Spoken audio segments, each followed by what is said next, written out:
జ్ఞానవాపి మసీదు కింద భారీ హిందూ ఆలయ ఆనవాళ్లున్నాయని తేలింది. అంతేకాదు ఆలయాన్ని పాక్షికంగా కూల్చి మసీదు కట్టారని తేల్చెప్పింది archaeological survey of India.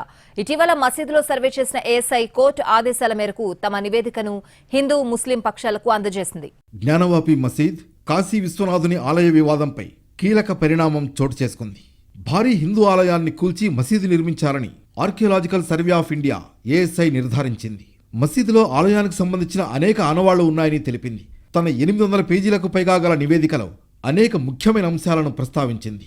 ASI survey నివేదికను బట్టి చూస్తే భారీ హిందూ ఆలయాన్ని కూల్చి జ్ఞానవాపి మసీదును కట్టారని నిర్ధారణ అవుతుందన్నారు హిందూ సంస్థల తరఫు న్యాయవాది విష్ణు శంకర్ జైన్. అంతేకాదు కూల్చిన ఆలయానికి చెందిన స్తంభాలను మసీదు నిర్మాణంలో ఉపయోగించినట్లు తేలిందన్నారు. 17వ శతాబ్దంలో ఆలయాన్ని కూల్చినట్లు తన నివేదికలో స్పష్టం చేసింది ఏఎస్ఐ. గతంలో ఆలయ గర్భగుడిని ఇప్పుడు మసీద్ హాల్గా ఉపయోగిస్తున్నట్లు ఏఎస్ఐ తేల్చింది. మసీదులో 32 శాసనాలను గుర్తించారు ఏఎస్ఐ నిపుణులు. అవి తెలుగు, కన్నడ, దేవనాగరి లిపిలో ఉన్నాయి. జనార్దన, రుద్ర వంటి పేర్లతో శాసనాలు ఉన్నాయి. అలాగే మసీదులో పలువురు హిందూ దేవతల విగ్రహాలు కూడా ఉన్నట్లు ఏఎస్ఐ నివేదికలో స్పష్టం చేసిందని తెలిపారు న్యాయవాది విష్ణు శంకర్ జైన్. జ్ఞానవాపి మసీదు ఉన్న ప్రదేశంలో 2 ఆలయాలు ఉండేవని ఏఎస్ఐ తన నివేదికలో చెప్పిందన్నారు హిందూ వర్గానికి చెందిన మరో న్యాయవాది సుధీర్ త్రిపాఠి. పశ్చిమ దిక్కున గల గోడ గురించి కూడా నివేదికలో ప్రస్తావించినట్లు తెలిపారు. వారణాసిలోని కాశీ విశ్వనాథుని ఆలయంలో అంతర్భాగంగా జ్ఞానవాపి శివాలయం ఉండేదని హిందూ వర్గం చాలా కాలంగా వాదిస్తోంది. ఆలయాన్ని పాక్షికంగా కూల్చి మసీదు కట్టారంటోంది. అయితే దీన్ని ముస్లిం వర్గం వ్యతిరేకిస్తోంది.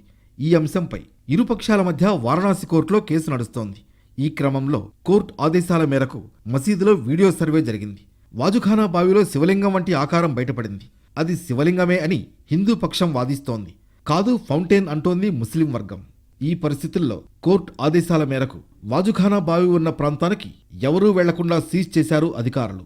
అలాగే మసీదులో సమగ్ర సర్వే జరిపించాలన్న హిందూ పక్షం వాదనతో కోర్టు ఏకీభవించింది. సుప్రీంకోర్టు సూచనలకు అనుగుణంగా సీజ్ చేసిన వాజుఖానా బావి ప్రాంతాన్ని మినహాయించి మసీదులో సర్వే నిర్వహించింది ఏఎస్ఐ. గత ఏడాది ఆగస్టు 4న సర్వే ప్రారంభించిన ఏఎస్ఐ డిసెంబర్ 19న కోర్టుకు తమ నివేదికను సమర్పించింది. ఏఎస్ఐ నివేదిక ప్రతులు ఇవ్వాల్సిందిగా కోర్టును కోరాయి జ్ఞానవాపి మసీదు వివాదంలోని ఇరుపక్షాలు. దీంతో నివేదిక కాపీలను ఇవ్వాల్సిందిగా ఏఎస్ఐని ఆదేశించింది కోర్టు.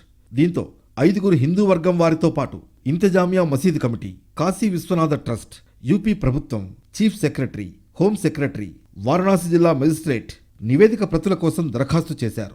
దీంతో వాళ్లందరికీ నివేదిక కాపీలను అందజేసింది ఏఎస్ఐ. మసీదులో సీజ్ చేసిన వాజుఖానా బావి ప్రాంతాన్ని తెరిపించాల్సిందిగా సుప్రీంకోర్టును ఆశ్రయిస్తామంటున్నారు హిందూ పక్ష న్యాయవాది విష్ణు శంకర్ జైన్. అంతేకాదు ప్రస్తుత కేసులో ఇవి చాలా కీలక ఆధారాలన్నారు.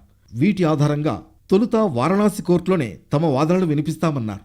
భవిష్యత్తులో అవసరమైన పై కోర్టుల్లో వాదనలు కొనసాగిస్తామని స్పష్టం చేశారు హిందూ పక్ష న్యాయవాది. ఏఎస్ఐ నివేదికపై ఏవైనా అభ్యంతరాలు ఉంటే ఫిబ్రవరి 6వ తేదీన వారణాసి కోర్టుకు విన్నవించాల్సి ఉంటుంది. అనంతరం ఈ అంశంపై తదుపరి విచారణ కొనసాగుతుంది.